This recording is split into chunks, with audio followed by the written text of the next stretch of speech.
Hoje eu quero falar, inicialmente, sobre uma coisa que falaram para mim nos stories. Conforme eu estava postando os stories essa semana, falaram para mim sobre a questão da criação de frases, né? A questão da criação de frases. Porque eu sempre dou como dica, quando perguntam para mim, Mônica, mas como é que eu posso aprender mais vocabulário? Como é que eu posso aprender mais vocabulário? Como eu posso fazer para decorar o vocabulário mais rápido? Tenho muito vocabulário para aprender, como é que eu faço? Então, eu geralmente dou a seguinte dica. Eu falo, você deve criar frases. Você deve criar frases. Crie frases. Sempre crie frases. E aí, geralmente, as pessoas, elas não gostam dessa ideia de criar frase. Por que que elas não gostam disso? Elas não gostam pelo seguinte, porque quando você vai criar uma frase, você tem que usar várias coisas, né? Não é só o vocabulário que você aprendeu. Criar frase, por si só, já é uma habilidade extra que a pessoa tem que saber, né? Ah, mas se eu soubesse criar frase, eu não teria problema com vocabulário. Às vezes as pessoas podem pensar, né? Mas a questão é a seguinte. Quando eu falo para você criar frase, eu sei que é difícil criar frase e eu sei que vocês todos que estão ouvindo aí têm insegurança com criação de frase. Eu entendo isso. Todo mundo tem insegurança, não sabe criar frase direito e me parece que vocês têm medo de escrever a frase errada. Eu quero que vocês comentem aí para mim se eu estou certa ou se eu estou errado. Vocês têm medo de escrever frase e errar a frase? Eu quero convidar vocês a pensarem a respeito disso. Por quê? Quando vocês têm medo de errar a frase, por que vocês têm medo de errar a frase, gente? Por que vocês têm medo de errar a frase? Qual o problema de vocês errarem a frase? Não vai acontecer nada com vocês se vocês escreverem uma frase errada. Ah, mas eu vou fixar errado a construção da frase. Pode até ser, mas o objetivo de quando eu falo para vocês criarem frases para aprender vocabulário é para vocês aprenderem o vocabulário. Eu vou dar um exemplo. Tem a palavra hasta, por exemplo. Hasta, que significa amanhã. Eu tenho a palavra hasta. E eu tenho que lembrar essa palavra.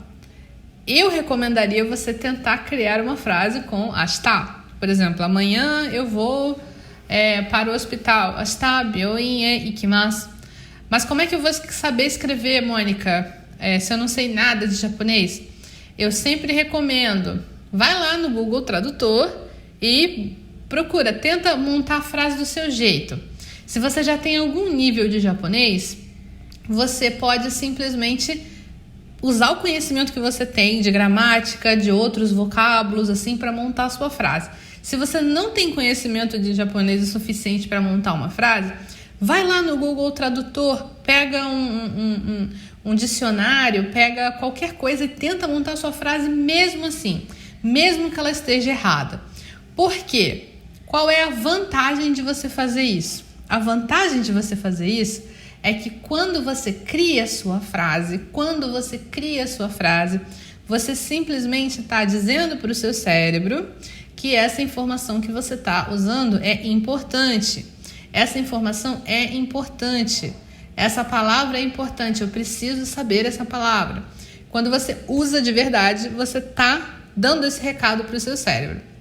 Quando você não usa para criar nada a frase, quando você não usa a palavra para criar nada, você não está usando ela, então o seu cérebro vai achar que essa palavra não é importante, ela não é necessária, porque você não está utilizando essa palavra, ok?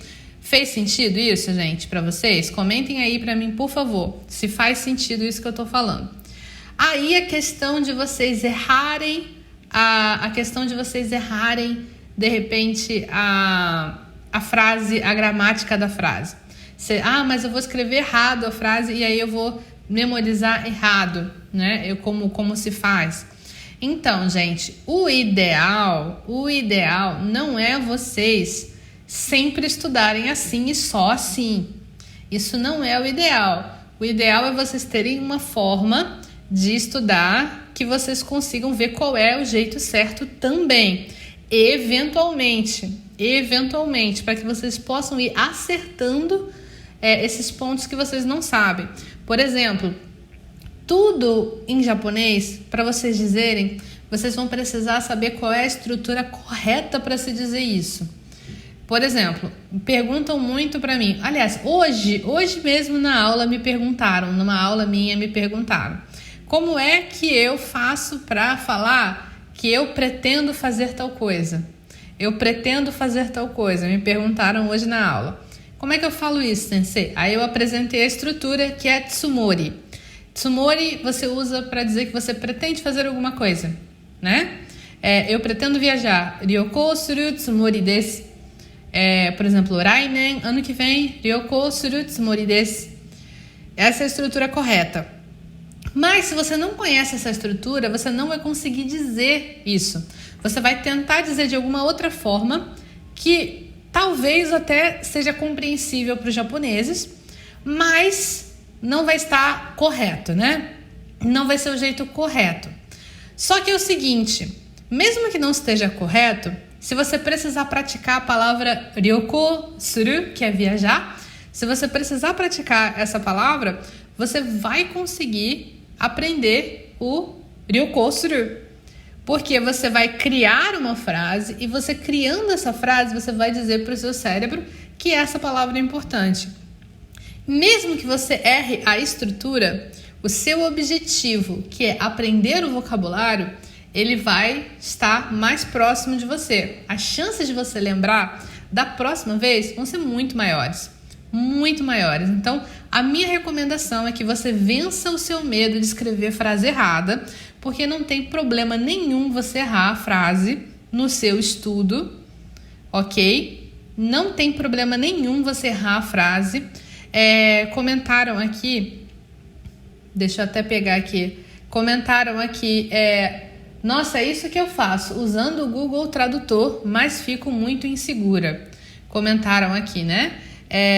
Então, no caso, você deve ficar insegura mesmo usando o Google Tradutor, porque você não tem como ter certeza se tá certo, né? É impossível você saber se tá certo, não tem como você saber, porque o Google Tradutor tem muito erro, tem muita coisa errada mesmo, tem muita coisa errada no Google Tradutor. Mas a boa notícia é que não importa, tipo, ai gente, foda-se, não tem problema tá errado, porque você tá aprendendo o vocabulário que é importante ali. Esse é que é o importante, você está focando nisso. E depois você vai fazer o quê? Você vai ver como é que é o jeito certo de dizer aquilo. Depois que você tentar escrever desse jeito e você pensar assim, putz, realmente, eu não sei como é que se diz isso. Como é que se diz isso em japonês? Aí você vai buscar. Mas você não tem como estudar para sempre no achismo. Você não tem como estudar para sempre no achismo. Vai chegar uma hora que você vai precisar procurar um lugar onde tem estrutura para você estudar. Você vai precisar entrar num curso de japonês, você vai precisar pegar um professor de japonês, uma professora de japonês para te ensinar, para você poder ter certeza das coisas. Mas o que você não pode fazer é ficar parada, sem tentar realmente fazer os seus estudos de um jeito mais proveitoso, tá? Vocês precisam aproveitar o tempo que vocês têm para criar essas frases, tá? Isso é uma coisa que eu queria falar para vocês, é muito importante. Então, criem frases, usem o vocabulário que vocês precisam aprender, que vocês têm que aprender. O pessoal que vai fazer a prova de proficiência, todo mundo aí que tem um monte de vocabulário para aprender, tentem criar frases com esse vocabulário, não importa se está certo ou não a construção da frase. O importante é usar o vocabulário, que vai ajudar muito mais vocês a conseguir realmente aprender essas palavras. Agora eu tenho uma dica para você, se você gostou desse vídeo. É o Clube do Kanji. O Clube do Kanji é um canal gratuito no Telegram.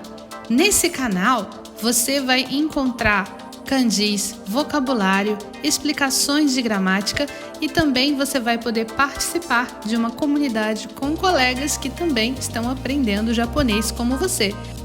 Tudo isso gratuitamente. Eu espero você no Clube do Kanji.